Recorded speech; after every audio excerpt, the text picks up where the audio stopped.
everyone. Welcome to our webinar and welcome to the Volta Foundation webinar series where battery industry experts delve into trending topics.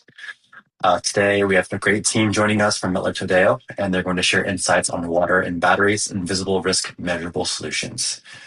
As a quick introduction, my name is Michael Liu, and I serve as the head of research and insights here at Volta. So thank you everyone for joining in today. Now let's meet today's speakers. Today, we are joined by Michael Farraco and Alexandra de Sousa. And with that, I'll hand over the stage to Michael and Alexandra. Thanks, Michael. I appreciate it. Hey, welcome everybody today. Very happy to be here and joining you to talk about water and batteries. As you can see, we're going to team teach, team present here, and actually we're so familiar with one another here that we decided, hey, instead of doing two laptops, we wanted to be even closer to present this.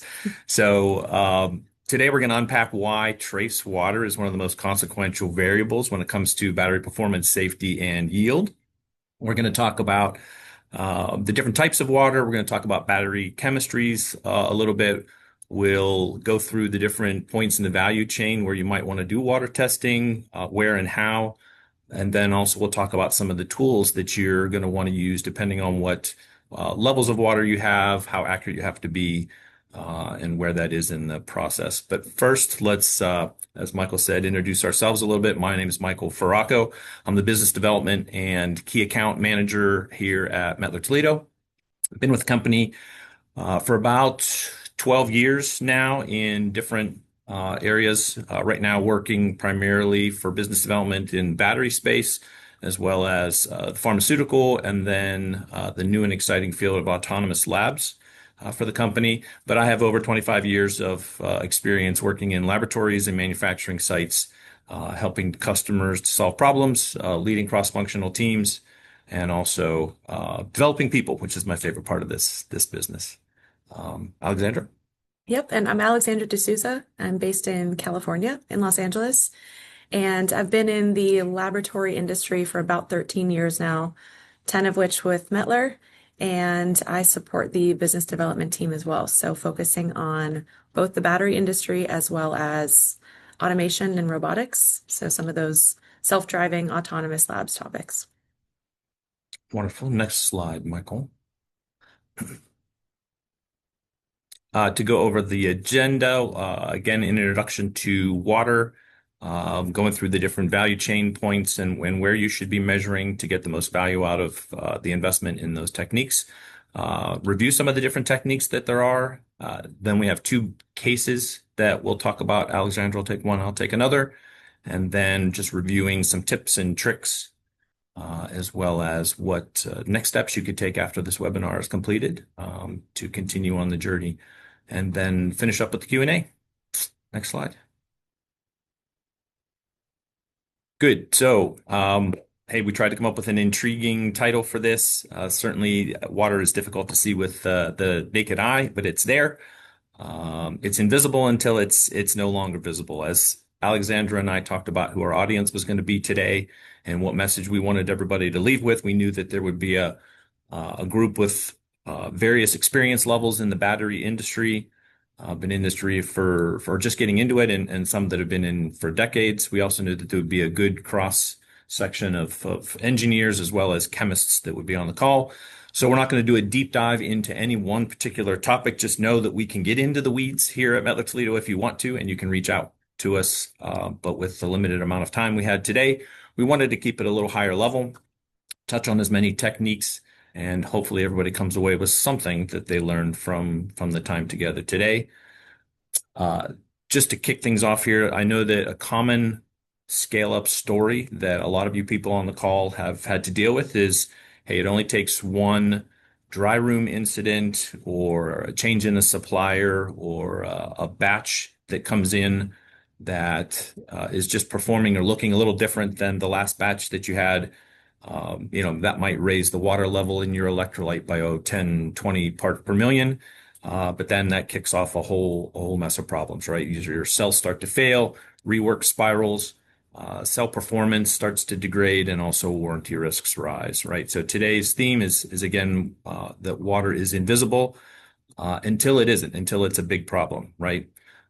Uh, Bad news is that it's cumulative and it's often irreversible. The good news is, though, that if we put these control points in place, we measure smart, we can detect those, we can measure them, and we can control water within the process. To finish this up, the three types of water, and I won't go into this in too much detail, is free water. This is not chemically bound to your material, usually comes from humidity in the air, or it could be a washing step or something like that. But that water sits in pores and gaps on your materials, or is at the surface level. It's some of the easiest water to get rid of just by heating things up, or drying, or just airflow, right? There's also surface or adsorbed water. This is physically bound to your material by intermolecular forces like hydrogen bonding or van der Waals forces. And then there's crystalline or chemically bound water. And that's the hardest to remove. It is as you can tell from the name crystalline, it is worked into the crystalline structure of the material. Again, it's the most difficult to water to get rid of in the process. Next slide. So our first poll. We've got three of these throughout just to try to get some information and change things up a little bit. So, how I want everybody to say, how valid is this statement for you? So, despite controls that we have in place, water is a consistent or a persistent problem for us. So, is that very valid for you? Is it not valid because you have such great controls in place and you understand water so well that, hey, you're doing testing, but it really isn't a problem and you have it under control, or is it not applicable in your process whatsoever and you're not even testing for water? Okay.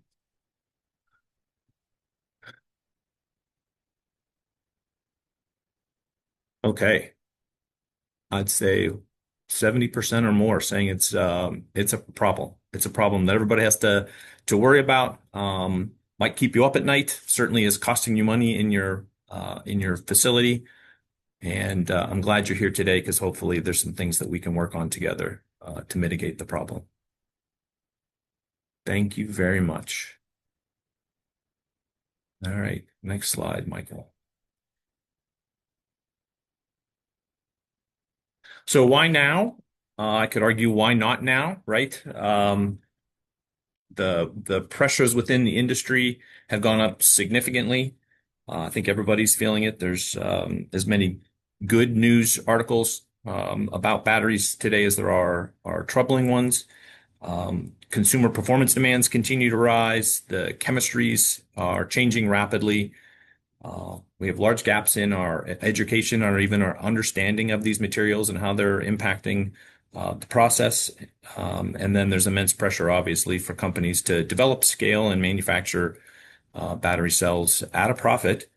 And water continues to be one of the largest variables when it comes to the cause of scrap, lower cell performance, as well as premature failures. So we all know that the cheapest defect is the one that you prevent as early in the process as possible. And we can certainly do that through smart measurements at critical control points. Next slide, Michael. Alexandra. Perfect. So there are both established and new battery chemistries that all have varying affinities for water, meaning some are more sensitive than others. But because of LFP's prevalence in the market, we'll dive on this slide into how water affects lithium-ion chemistry specifically. So when water is present in a lithium hexafluorophosphate system, this leads to hydrofluoric acid formation along with other byproducts like phosphorofluoride. So the formation of these substances due to that hydrolysis poses significant safety risks and can damage battery components. So what are those safety risks and what exactly does that mean for the battery? It means a couple of things. So it can lead to electrolyte degradation or decomposition, which deforms the cell and causes leakages, or in worst case, thermal runaway, which is what we're all trying to prevent. Can also lead to SEI disruption. So this reaction produces lithium fluoride, which is insoluble as well as electronically insulating. So that LIF will deposit onto the anode, clog its pores, and create an overly thick SEI layer. So that continuous disruption and healing can then cause that layer to grow thicker and become more uneven over time. So this layer will act as a physical barrier, which unfortunately increases internal resistance, and then in turn reduces the battery's overall power capability and its operating efficiency. Can also lead to the corrosion of collectors. So HF is highly corrosive, and it can damage metal surfaces of both the copper and the aluminum collectors. So this corrosion can cause increased internal resistance, which, reduces battery efficiency. It can potentially short circuit and ultimately lead to battery failure. So essentially, water disrupts the integrity of some of those critical components, which then compromises the structural performance and the safety of the battery. Also, gas generation, obviously exposure to some of these gases during a battery fire poses some pretty serious health hazards to those who are trying to mitigate and extinguish those fires. And then lastly, water in the system poses a risk of rising some of those impedances. So as the internal resistance increases, it becomes difficult for the battery to deliver power, which leads to obviously decreased performance. There's a lot more heat generated during the operation and less available capacity. But really the bottom line here is that even trace amounts of water can lead to decreased performance, but much more notably, some serious safety risks. Next slide. So here's just a quick reference of some battery components along with an approximate water tolerance for each. The numbers really do vary by chemistry, by solvent system, by operating parameters, but it's important to note that your specs should really reflect your materials and your process. So your spec might be tighter, larger than what we have listed here, but we recommend that you take these as directional anchors rather than universal rules. Next slide. So now that we have an idea of how much water is acceptable in each component in a battery, we can take a look at where we want to watch out for some of those water intrusions.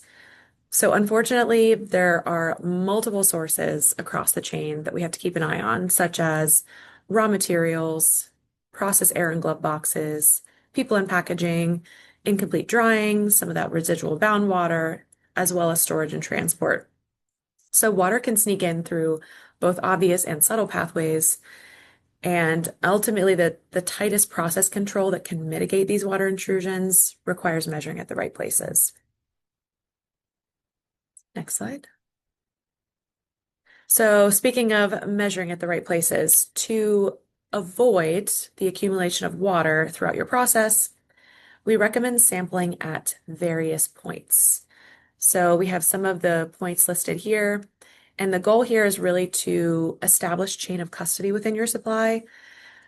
We want to make sure that whatever you're putting on your C of A matches what your customer might test and the same results they might receive when your product gets to their facility. So since water is such a crucial data point, we want to make sure that you feel confident when and how to test for these things appropriately. So we'll walk through each of these stages and offer some different measurement approaches. And this knowledge is really there to ensure that you're measuring what matters, when it matters, and when in doubt, our best guidance is to over-test until you feel confident that you have water control in each step of your process. Next slide. Very good. Michael. Yeah. Thank you. So speaking of over testing, this is all around establishing solid baseline. So obviously more data points is better. When it comes to controlling water, incoming raw materials is where the whole thing starts, right? We can spend a lot of time trying to understand what sort of water we've inherited from our vendors or other suppliers.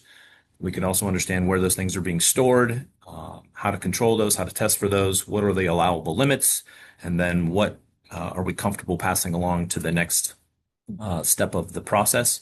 I'll touch on a couple of things here. So when it comes to the solvents and electrolytes, here we're talking about probably trace water amounts under 100 ppm, probably more around 10 to 20 ppm. Because of the sensitivity there, because of the low water amounts, we're going to be wanting to test this with a coulometric Karl Fischer, which we'll talk about a little bit more later on. For the salts and the powders, because of the nature of the sample and how much of the sample we would probably want to test, there's something called a moisture balance. Again, we'll talk about that a little bit too, but that's likely what we would use to test your salts and your powders. And we can start to get a good sense of how much of the moisture that's coming off of those samples is free versus bound water. And that could lead us to some next steps there. Probably the best takeaway from this slide is about correct sample handling at this stage in the process. Just really understanding what your vendors are sending to you. And I know sometimes that's a complete black box. But then where are we storing things? How are we handling the samples along the way? How are we introducing them into these analytical techniques into these instruments, and just trying to get a good handle on are we creating more problems? Are we losing water or losing moisture in the process, which is going to give us bad results, or are we adding water to the process that really isn't an accurate representation of the material as we received it? Next slide. Slurries and electrodes. So Derek, I think Derek asked a question. Derek, I'll try to answer as best I can. I'm trying to read at the same time as talk. So if I don't hit your points, I apologize, and we can connect after. In this case, slurries are difficult, right? The slurries, they can hide water in complex matrices.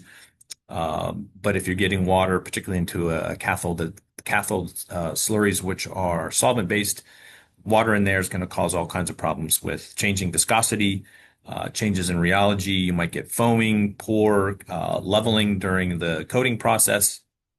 You can also get inconsistent thicknesses, as well as particle agglomeration too. So obviously it's very important to control it at that point.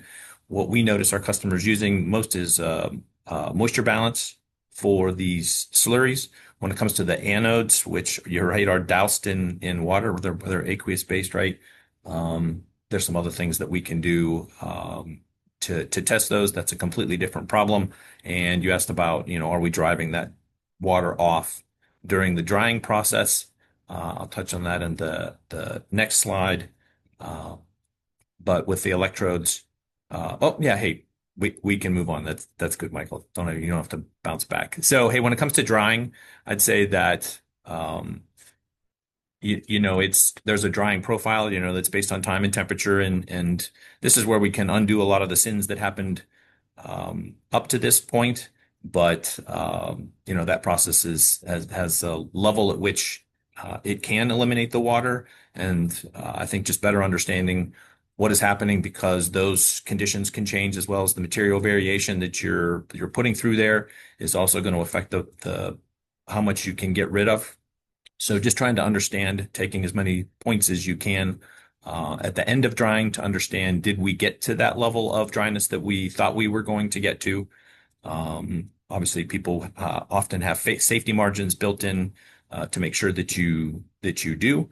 But I would say also, once it's done drying, it's going to be put into some storage. You may use it right away, or it may sit in storage for a little while. So I would say that's another control point, is just before you're going to use it again, make sure that you test it again to make sure, because those materials certainly are going to be picking up water as they're sitting in storage.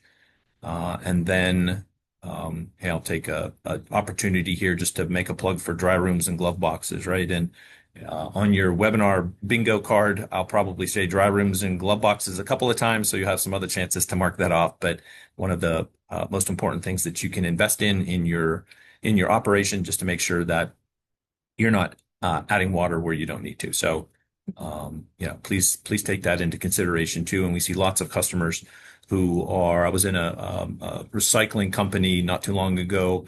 And they were starting up, and their lab was in a trailer. The trailer doors were being opened constantly, and so it was almost impossible to control the environment inside that trailer. So they put the titrator into a glove box, and that seemed to solve all of their variability problems that were testing related. So Next slide, Michael. Perfect. So talking about electrolytes. So this step is really considered the heart of trace water control, making water content in electrolyte one of really the strongest levers that you can use for downstream performance. Water reacts pretty aggressively with the electrolyte salts and active materials, and it destroys some of the energy-carrying ions. It generates corrosive acids, releases dangerous and flammable gases that can permanently ruin the cell's performance and be a safety hazard, and then again, introduce safety issues. So what is our recommendation when it comes to testing electrolyte? Really, it's verifying the water content before filling and supplementing with spot checks during shifts.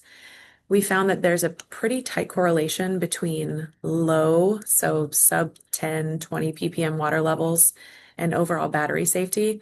So implementing regular checks during electrolyte prep and filling is really important. And to go back to some of the incoming materials, like Michael mentioned, if you are not making your own electrolyte and you are sourcing it from either the same vendor or different vendors, regardless, I've been on site with a couple of customers who have gotten through the process and, final testing, there's water present in the system. It's typically from the electrolyte. And if we can trace it back, if we're not testing all of those incoming materials, including electrolyte, things age over time. The color will change, the water content will increase, the HF content will increase. So making sure that we have a solid baseline or, a fingerprint of that electrolyte so that we can understand how it might behave downstream is really important. Next slide. So formation, aging, and QA. So during formation, we want to be tracking the gas and the pressure signals. Post-formation, we want to be performing random samplings per water, just as part of your quality analysis. And then during the aging and storage process, we want to be detecting some of that ingress over time. Because if ingress occurs, you'll often also see gas evolution and pressure anomalies. So when we combine these electrochemical signals with targeted water checks, we're able to catch these issues early. And now, before we get into some of the different techniques that we recommend to test for water, I wanted to pull up another poll. We're curious to know how familiar you are with some of these techniques, which you prefer, if any. So Karl Fischer, moisture analyzer, or drying oven versus balance. So loss on drying, anything thermal analysis, so TGA, DSC, EGA, or just using environmental sensors.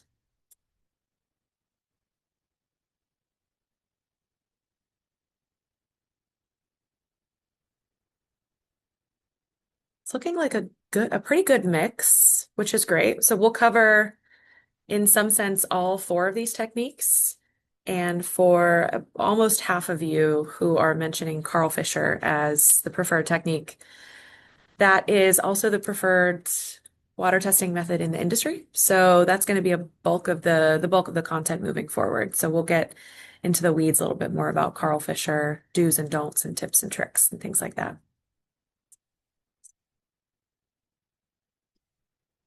All right. Yeah, I think we can end the poll. Awesome. So next slide, please.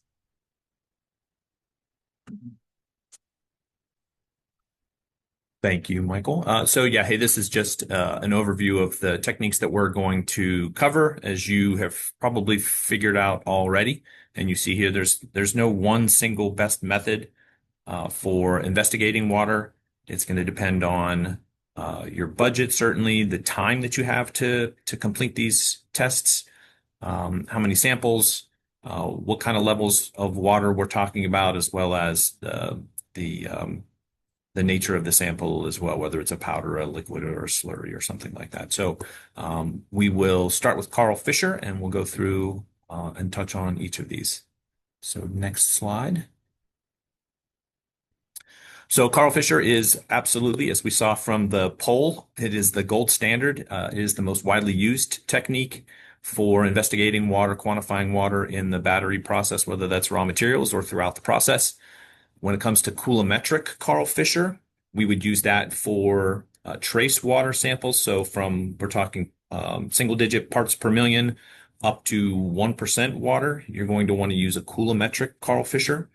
And these are ideal for your solvents, your electrolytes, gases. For your electrode materials, we would, if they're liquids, we would direct inject these. If they're solids, we would probably put them into an oven on the system and then ramp up the temperature. The water would evolve off, would burn off, and then would be sent into the cell so that we could quantify the amount of water that was in that sample. Volume, for the most part, coulometric KF is what's used throughout the battery industry. There are some cases where volumetric Karl Fischer could be used. We don't see a lot of this, to be honest, but I know that at least my initial, I think the first time that I was brought in that a customer ended up using volumetric Karl Fischer was for sodium batteries. So I know that somebody made a comment about sodium batteries, and I know there's a certain amount of water that needs to be in sodium batteries for that chemistry to work. And the volumetric Karl Fischer was what they were using predominantly in their process, in the R&D process, as well as out on the production floor. And then both of these are backed up by standards, and validations are valuable for both. Sorry. Go ahead. So I think there's more on Karl Fischer.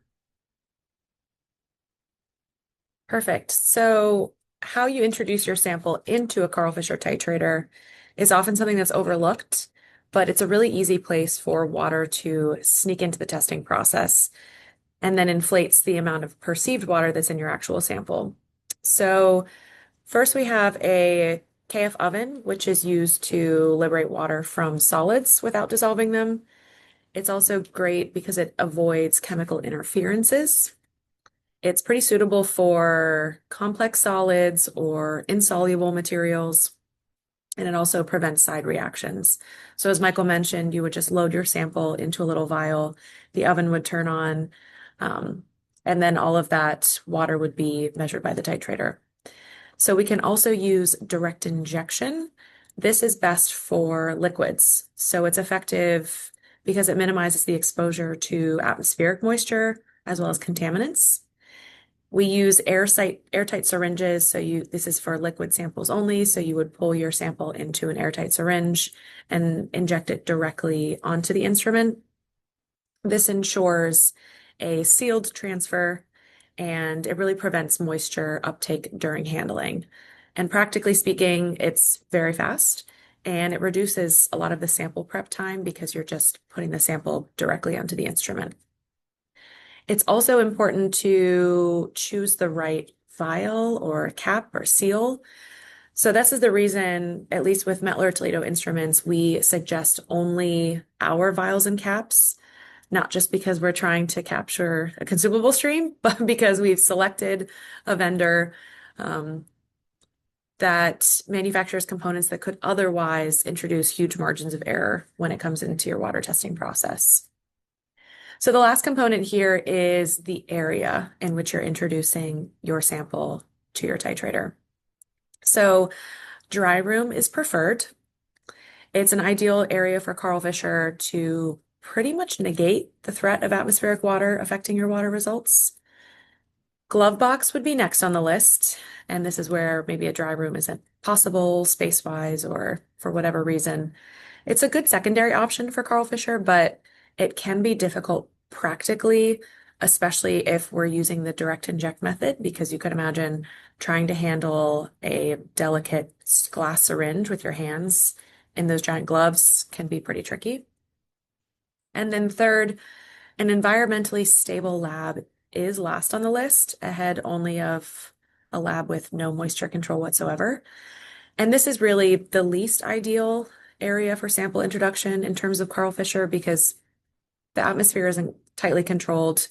Water intrusion is pretty likely to occur. So it's hard to get an accurate water value for your sample when you know ahead of time that you're pulling in sample from the environment. So an interesting note here too is just the most common failures in some of these Karl Fischer trace water analyses is typically user error. in the form of sample handling, not the instrument itself. So when we get called on site because there are fluctuations in water values using Karl Fischer, I would say 9.9 times out of 10, it's has something to do with sample introduction and not the instrument itself. So taking all the precautions during the sample introduction process of KF can really be the difference between a success or failure in a battery. So, and of course, as a balance heavy company, I'd be remiss if I didn't mention that selecting and using a balance that is appropriate for your sample weight is also a crucial step when we're talking about Karl Fischer. Next slide. Great.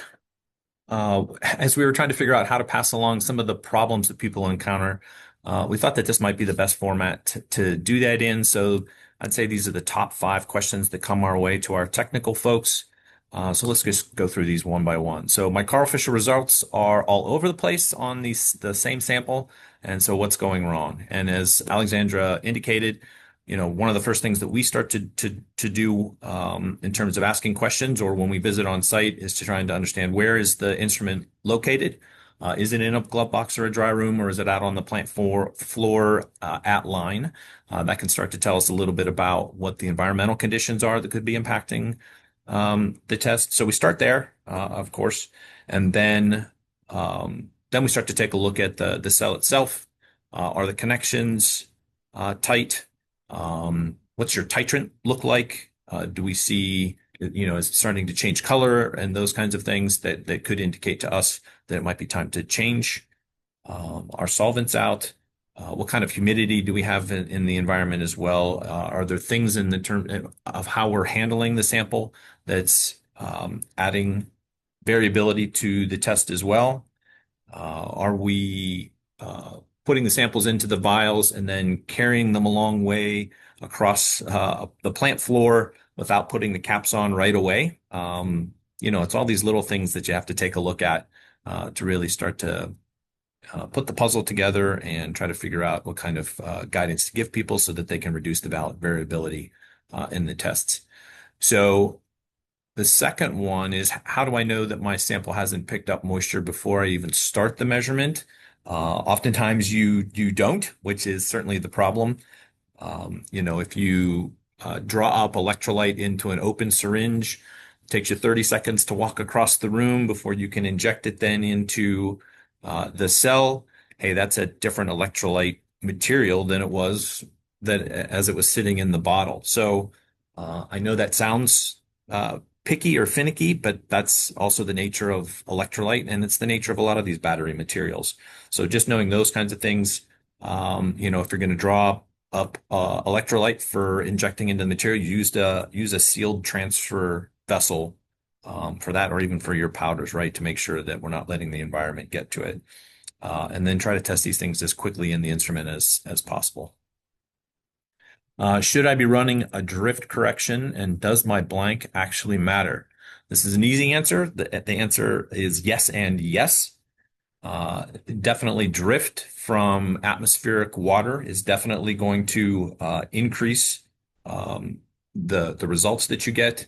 And that happens very slowly too, as you might expect. Every time we open things up, we're introducing a little bit of water into the system, and you need to find a way to account for that. And so, yes, neither of these tests take very long either. So this isn't a big time investment.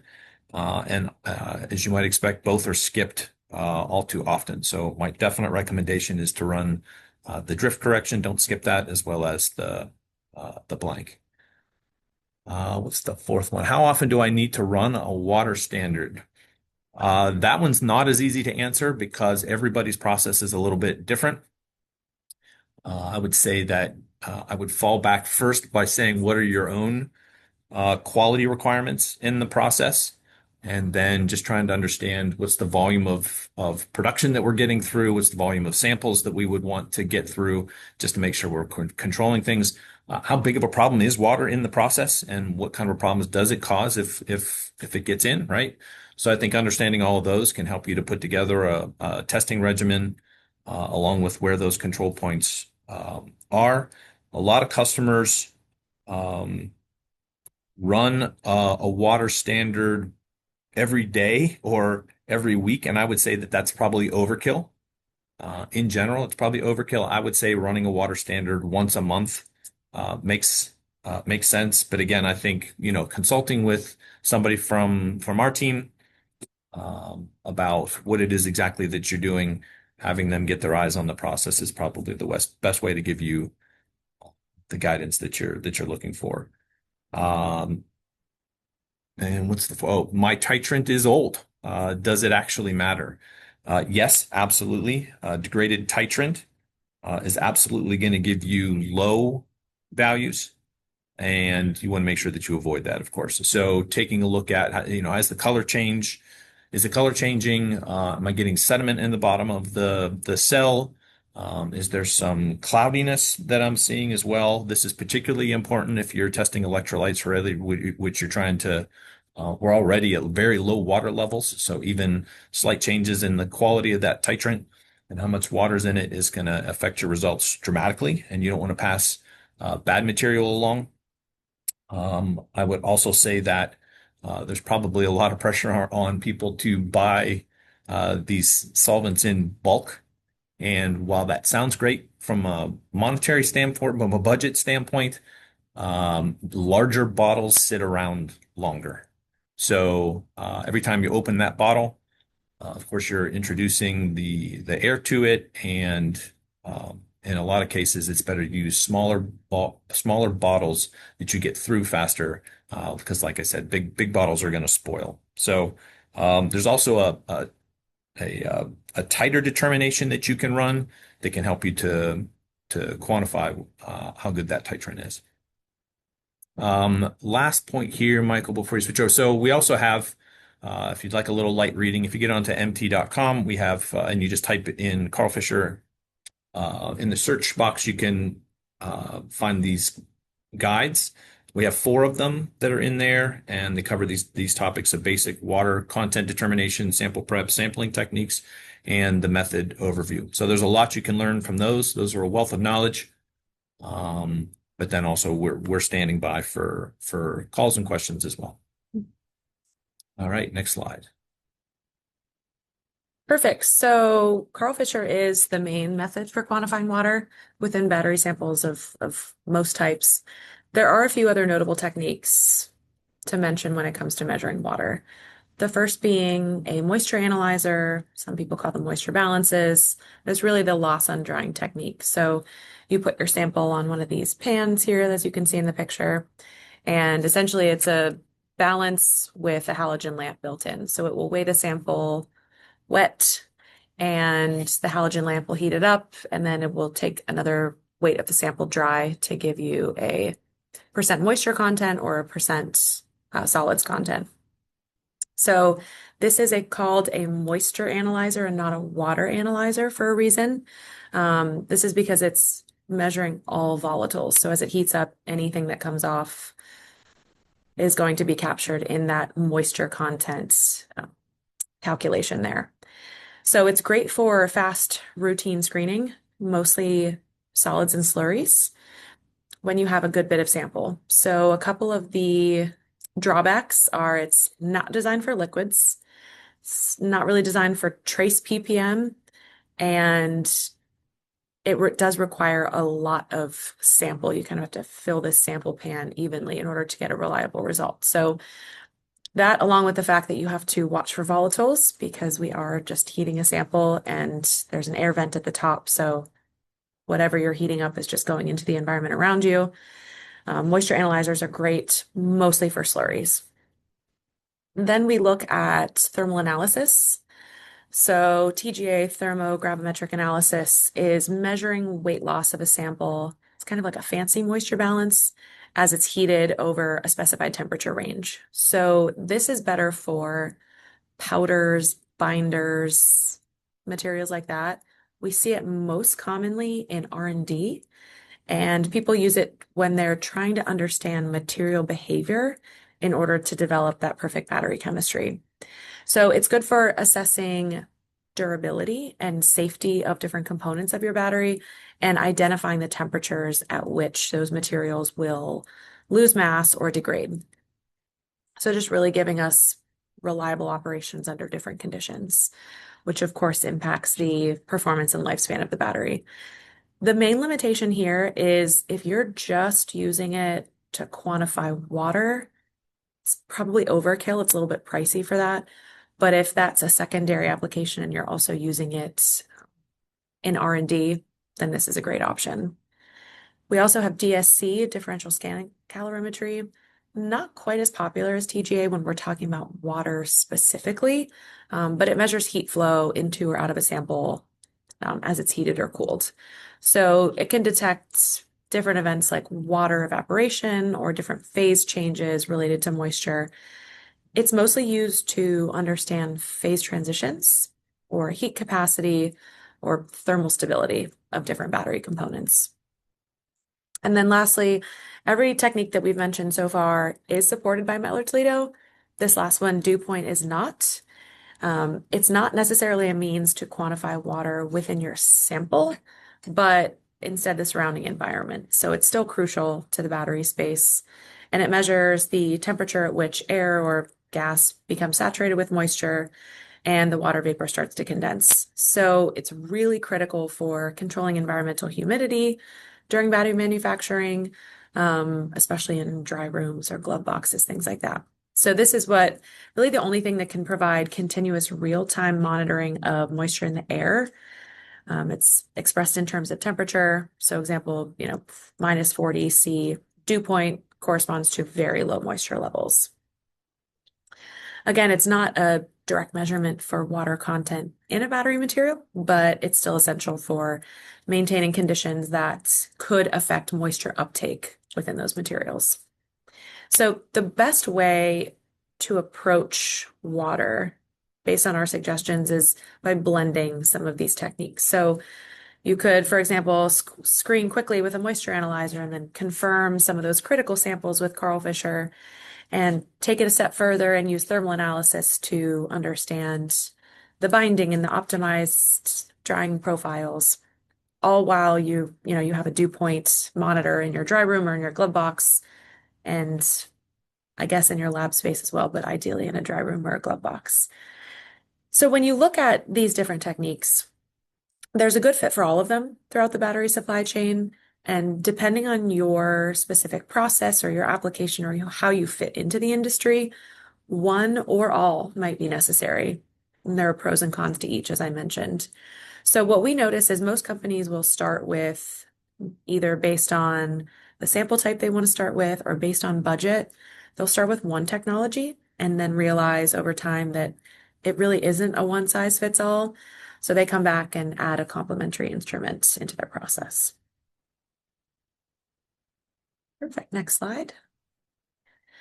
So we have these two mini case studies, and these are just examples of how water was affecting a couple of our customers and how we helped to solve that problem.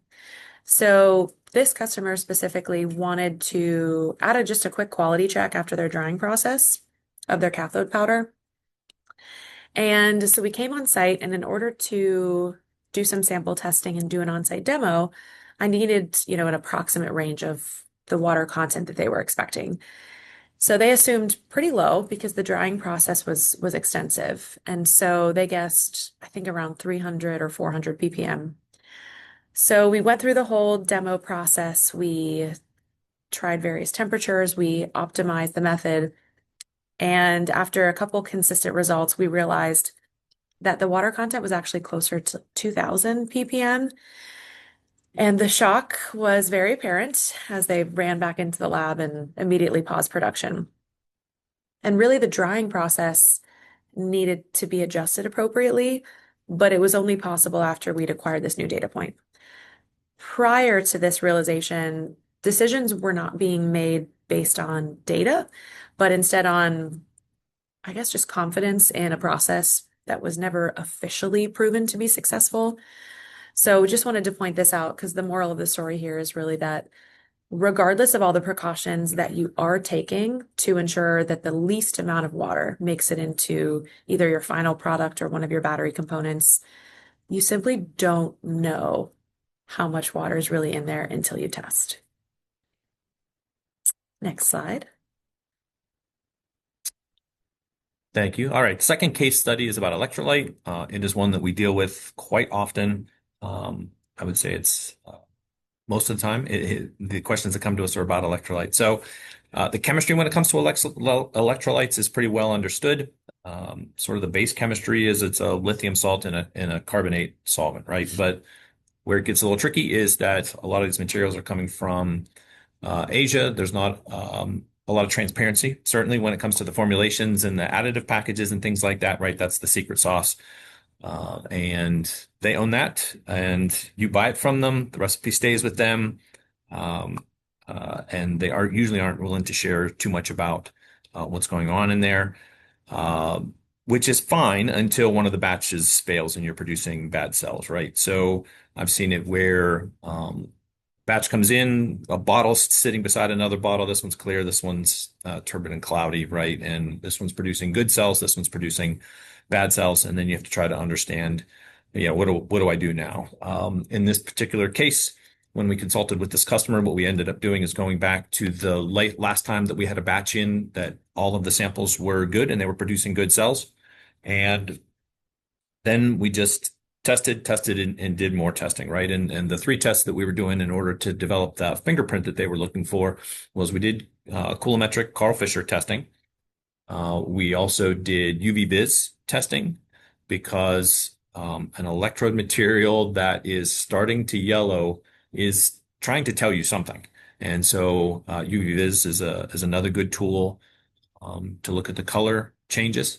And then somebody mentioned in the questions about destructive testing. Most of these are destructive tests, but then you can also do density measurements as well. That was one of the tests that we did with these folks.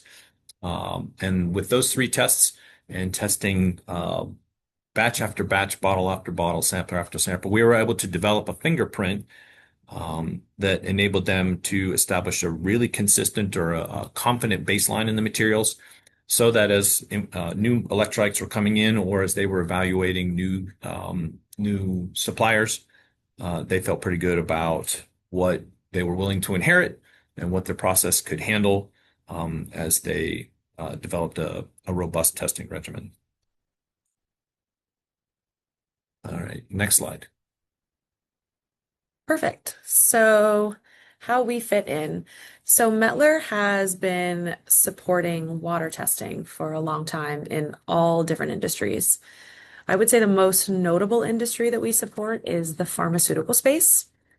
And in this space, discrepancies in water content can literally be the difference between life and death. So because of this, their specifications, which is regulated by the FDA, and their procedures are incredibly, incredibly strict, because we're trying to protect people that are taking those medications.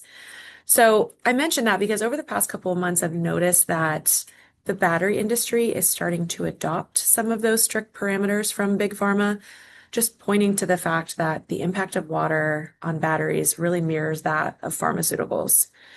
So within our extensive portfolio, we've just listed here some of the instruments that support water testing as we've covered today. But the value really doesn't come just from the hardware. It's also, the on-site sample testing, the method development and optimization, the data that's captured and analyzed, some of the training that we can provide about both the instrumentation and just getting staff up to speed on how to use the instruments, and also the service of all the instrumentation. So, we partner with companies to essentially ensure that your labs or your dry rooms or your glove boxes are running smoothly. So since we're a trusted partner in the pharmaceutical industry, we're excited to share our expertise with the battery industry as well. Next slide. Perfect. So we included a quick guide here since you'll have access to the slides to just help eliminate some confusion and give you a starting place. So with this guide, you can just quickly assess your sample type and start with the recommended method, and then combine that with some internal specifications, and then set your measurement frequency based on risk and criticality of either that sampling point or that specific product. If you don't feel confident deciding on the best technique for your product or your process, that's what we're here for. Again, as I mentioned, testing samples, assessing your process, suggesting and building methods with you and training your teams is something that we do on a regular basis. We even launched a team specifically for that recently. So that's something that we can certainly help with. And in addition to some of the guides that Michael mentioned that are available on MT.com, we also have this nice printable, it folds into like a trifold that we can send you a PDF of if you'd like to print out of a Karl Fischer titration guide that has some sample tips. It has some measuring tips. It's just really great. We see it printed in a lot of our customers, taped on the wall behind the Karl Fischer instrument. Next slide. So the main takeaways, and I could list a laundry list of them, but I'll try to boil it down to just a few. What you heard most is, hey, even the smallest amount of water in the process can cause problems, and it's worth it to spend the time to understand where it's coming from, how we might be impacting those tests with our where we have the instrument, what's the environmental conditions, how we're handling samples, and those kinds of things. It's important to pick the right instrument for the test as well, depending on what water levels you think you have, what form the material is in. It's worth it to spend the time to dial in the methods and then spend a lot of time, as I said, talking about or thinking about how you're sampling and introducing those samples into the instruments. In these cases, water control is one of the highest ROI levers that you can have in the battery manufacturing as well. So it's certainly worth the time and effort and cost. And then hey, I'll take one more chance to mention how important glove boxes and dry rooms are in this process as well. Next slide. Perfect. So now that you should be a little bit more aware of the importance of identifying points along your process to test for water, how do we put that information into practice? What we find most helpful for a lot of our customers is just a quick water risk assessment. What that looks like is either myself or someone from our team will come take a tour of your facility, get eyes on your sample and your process and your testing procedures. From that, we can identify areas that would benefit from a water check. We can suggest techniques or a single or multiple techniques, as well as methods to identify your target detection level. We can do on-site demos and sample testing if necessary that will confirm the proper instrumentation. We'll help you develop and optimize those methods, and then we're here to support throughout the lifetime of the instrument. So, we have our local reps that cover each state. We have technical and application resources for those in-depth discussions or demos, and a robust service team in case anything goes down. Next slide. So just to tie a nice little bow around everything, just wanted to reiterate that we are here as your water expert, confidant, sounding board, whatever other thesaurus word you'd like to use. But as I alluded to earlier, along with the water testing instrumentation, we really do play in all areas of the battery value chain. So things like in-process pH, conductivity, dissolved oxygen, high capacity weighing of drums and incoming materials or reactors, spectroscopy, even density and refractometry, among other things. Water concierge, I like that. So I've added little droplet icons that just note places that we've discussed water in terms of measurements along the value chain. And then some of these other icons that are the little asterisks are where we can support the industry really across all divisions. So just wanted to wrap this up with the last quick poll, Michael, which is just, are there any other or which other technical talks might you like to see from us? So electrochemistry practices, meaning pH, conductivity, selective ions, titration, so both Karl Fischer or potentiometrics, so things like testing for lithium concentration or purity. Good weighing practices, probably the most popular topic across all industries. And then automation and robotics. So this is a newer topic for METTLER as we are integrating with more and more partners like ABB Robotics to develop some of these autonomous or self-driving labs or robots on wheels, tending to METTLER instrumentation, which is fun. Perfect. So this feedback is helpful for us just so we can tailor some of our existing technical talks to be applicable for the battery industry. So if you have a need for any of these technical talks, they're all free. I mean, we come on site, we'll bring lunch, we can educate with a certificate of attendance for some of those continued training requirements that I know a lot of companies have.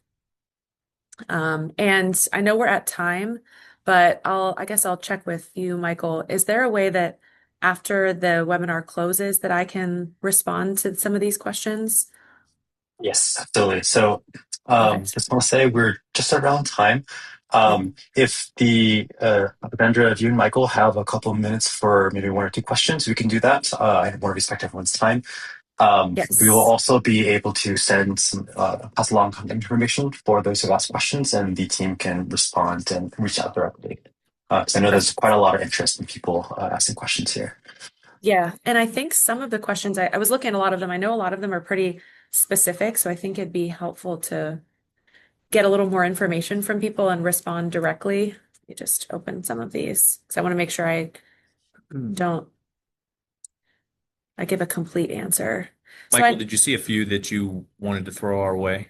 Yes, I did. Just want to say also, just everyone, this was a fantastic, fantastic webinar. Moisture is so important. Everyone on this call understands how important it is for battery manufacturing. Let's just go into a couple questions. I know that we're at time, but want to at least honor some of the Q&A. And as before, if you have any questions, please put them in the Q&A section, and then the Toledo team will be able to follow up after that. Derek has asked, do you have an opinion on whether or not a water-based slurry processing cathode material is truly feasible? Essentially dousing all the materials with water, then relying on post-coating drying methods. Are they effective? A really high water content. I think that poses its own problems. As we talked about, we can use moisture balances in titrators, but then once you start getting up to some of these things being close to 100% water, I think that poses some additional problems. I would say we probably need to consult with some of the experts on our team and get back to that particular individual about that. I think also, yeah, I think doing a comparison analysis with volumetric Karl Fischer as well as a moisture balance would be a great place to start. I know we have measured in other industries things with near 100% water and moisture balance. So it might just be optimizing that method. So I think that would definitely be something that's possible that we could look into. Perfect. Also, one more question, as I know we're a little bit over time. But Demetrios has asked, can the Karl Fischer titrator evaluate the moisture of electrolyte? And is there a specific process or the electrolyte doesn't react with hydronol? So, good question. There are specific reagents designed for electrolytes to mitigate that exact concern. So that is something we can address. And yes, we can detect water directly in electrolyte. It's something that we're pretty good at. It does require a lot of Karl Fischer is very nuanced. So it would definitely require us on site tweaking methods and playing around with your sample a little bit and adjusting temperatures and time to allow the drift to settle and really just perfecting the method. But that's definitely something that the Karl Fischer can support. Awesome. Yeah. All right. We are at 12:03 Eastern Time. I know we're a little over time. Thank you, everyone. All the 133 people who stayed a little bit past the top of the hour. This was a fantastic webinar. We will be sending out the presentation in default email as well as the VOD for those who want to rewatch the video again, and along with some contact information from the team. Perfect. And a big thank you to the METTLER Toledo team for an excellent presentation to our audience for an insightful discussion. And that's the end of our program today. We look forward to seeing everyone at the next Volta Foundation event.